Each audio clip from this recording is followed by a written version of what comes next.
All right, here we go with Week 4 NFL predictions. Leave a comment down below. Let me know if I got any of these right, wrong. Let me know your favorite team. Let me know who you think the biggest upset this week is going to be. But as we get started, I'm excited to give these Week 4 predictions. First up, we have the Dallas Cowboys playing the New York Giants on Thursday Night Football. I think the Dallas Cowboys get their second win of the season. I think the Giants, though they played well last week, they won't be able to bounce back and beat the Dallas Cowboys. Listen, I will be shocked. I wouldn't be shocked if Dallas does lose this game. I think Dallas's defense has looked a lot questionable this year with a lot of holes in it, and they obviously do not have a run game whatsoever. So I expect this game to be a lot closer than people think. Maybe 1-2, under 10 points in my opinion. The spread will be. But the New York Giants can definitely get it going. If they can get their offense going, then they'll be fine.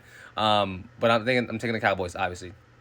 Saints Falcons, obviously we know I'm a Saints fan, big Saints fan guy here. I think the Saints this season look like they've surprised me. I didn't expect them to come out as hot as they did. Obviously should have won that game last week. It was what it was, but we move. Atlanta definitely have fallen behind of expectations a little bit. I definitely expect a little bit more out of them. But I think with more time, they will tend to heat up and get a lot better as well. But I think this game this series this season will split. I think the Saints will win one, the Falcons will win the other. It just doesn't matter. I think who's ever hottest right now, I'm going to give it to the Saints. I think the Saints will win this game in Atlanta. It'll be the first time they win in Atlanta in a while, but I'm definitely excited to see that. And so hopefully the Saints can pull this win off. The Cincinnati Bengals sitting at 0-3, which is an absolute shock this season. Definitely expect them to finally get a win against Carolina Panthers. Panthers did come out coming off a game against the Raiders, playing outstanding. Andy Dalton going into Vegas, getting a win in Vegas against a team without a real quarterback, in my opinion. But it is what it is. And so, yeah, I expect the Bengals to win this football game, but I think the Panthers can definitely keep it a little bit closer. Maybe one score again, probably 7-3 points. We'll divide these two teams. The Bears will play the Rams. I don't think the Bears are a good football team. Even though they have all of the accolades and they have all of the talent around their quarterback. He just hasn't gotten it going yet. He played a lot better last week than he has all season long, but I don't expect them to really to do it much. I think the Rams are more established. I think they just have better coaches and better players than the Bears, and so I think the Rams are going to go into Chicago and win this one. The Vikings are going to Green Bay. I think this game will go. This will be a toss-up as well. Green Bay Packers are a team that like to use their home field advantage to their strengths. But I also think that the Vikings are so hot right now that they're not being cooled off at all. And the question is the Vikings that good? Or or we just no one's has caught up to their level yet. So I'll let y'all figure out what that answer is. But I'm gonna give it this win to the Minnesota Vikings. The Texans, coming off a loss last week, they go a very upsetting loss last week. They're at home against Jacksonville Jaguars. Jaguars are a bad football team, one of the worst football teams in the league, and we've seen that every single day. And every single week. I think the Texans really want to bounce back after that loss last week. After a very embarrassing loss to the Vikings last week, I think it was 34-7. They need to adjust. They need to show strength and show force that was just a fluke, and they are that bad of a team to be getting blown out like they did. And so, yeah, I'm going to take the Texans in a very aggressive and very demanding show of strength against the Jacksonville Jaguars. Pittsburgh Steelers, a 3-0 team, go to Indianapolis. I think Anthony Richardson will throw an interception or two this game. He's just known for him at this point. 2 games ago, he threw 3 interceptions. Last game, he threw 2 interceptions. Hopefully, he can get these interceptions down. But he's going to definitely have to play better if he wants his team to start winning football games. I'm going to take the Pittsburgh Steelers to win this game. I think their defense is clicking. I think their offense is clicking with Justin Fields, and I think they are very, and that's the only thing they've been missing over the past couple seasons. So they're going to start establishing a rapport with Justin Fields, and this team will be opening up and being a lot better. So yeah, give me the Steelers to win this game in advance to 4-0.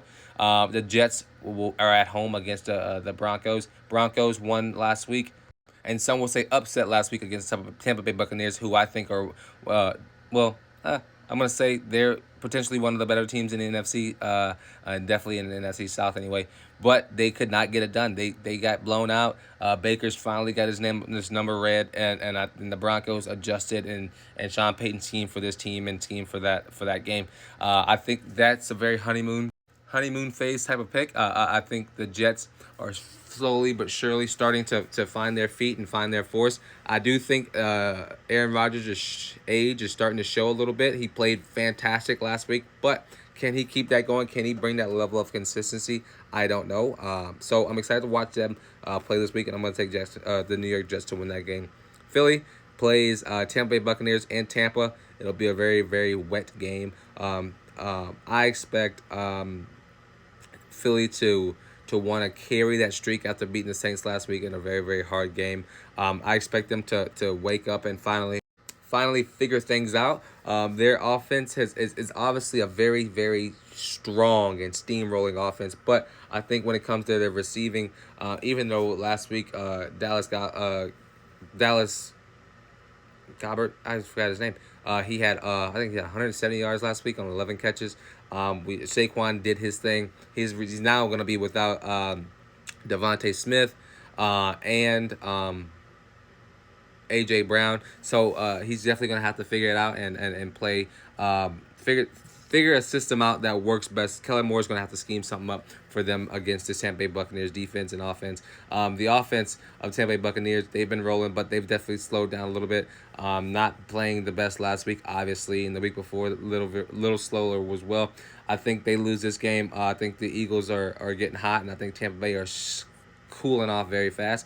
I think one of the hotter teams in the league, one of my dark horses of the year, if not the dark horse of the year, the Washington Commanders. They are a good football team. Jalen Daniels is a good football team. I'm not riding the high. I just saw the system. I love Dan Quinn and what he did with Dallas last season defensively. I think he's going to bring that to this team, and they're going to adjust and scheme so well against Kyler Murray and this team, and they're going to play really well, and they're going to get that win in Arizona. I think the Cardinals, yes, week 2 with Marvin Harrison Jr. I think he had 2 touchdowns for over 150 yards. Got it. I understand that. He's in the number 2 pick, whatever it was this year, for a reason. But I don't think this happens against the Washington Commanders. The San Francisco 49ers hopefully gets another win this week at home. I know they're losing a lot of players on offense still, but they're going to definitely have to adjust. They're going to definitely have to adjust to having those players out. And I think Brock Purdy, dare I say it, Brock Purdy can do that, and he is a good enough quarterback to do that. I think people just need to understand that he is good enough to perform in this league, and he will. He will show you for the rest of the season. I mark my words. I don't think the Patriots are good enough yet to really start contending against these top teams, but the Patriots have definitely started some upsets this year so far. So I expect this to be a good game, but I expect the 49ers to blow away. The Chargers play the Kansas City Chiefs, division rivalry. Chiefs looking to get another win and go advance to 4-0. Chargers looking to sour the party early on for the Chiefs, and I think this could happen. This could definitely be an upset, and I think the Chargers are going to definitely have to scheme well against Patrick Mahomes, and their defense is going to have to play and come up really big. I don't know if that's going to happen, but we'll have to wait and see about that, especially with Justin Herbert out for next week with a high ankle sprain. I think he might be out for the next 2 weeks. So give me the Chiefs to win this game. The Raiders play the Browns. Browns aren't a good football team. Their offense is very, very poor. I think the Raiders' defense is very, very good, and I think they can. Well, even though they got killed by the Carolina Panthers last week, but I think that's a one-off. I think they're going for a quarterback in the draft, so I think they're going to lose a couple of those stinkers. But I think the Browns aren't that good. I think they're gonna lose this football game to the Raiders. Bills versus the Ravens. This is going to be a fun one. Bills are rolling right now. I think they're sitting at 3-0 if I'm not mistaken, and the Ravens are 0-3. So they're going to definitely have to start finding their feet very, very soon, or they're going to be out of the NFC, their division placements or whatever. Give me the Bills to win this football game. This will be a fun one to watch. I'll definitely be watching this on Sunday Night Football. And then the Dolphins play the Titans. Dolphins are going to have to figure it out fast. Will Levis keeps making mistakes, so they need to rely on that to win this football game. And I think they'll get some takeaways off Will Levis. So give me the Dolphins and their offense to win this game. And then last but not least, the Seahawks will play the Lions. Both of these two teams want to contend in the NFC, and I think they both will. Lions need to win after that last week's shambles The Seahawks sit at 3-0 and look to continue to go 4-0. This will be a fun game to watch. Let me know what y'all think down below in the comments. And that's all I got.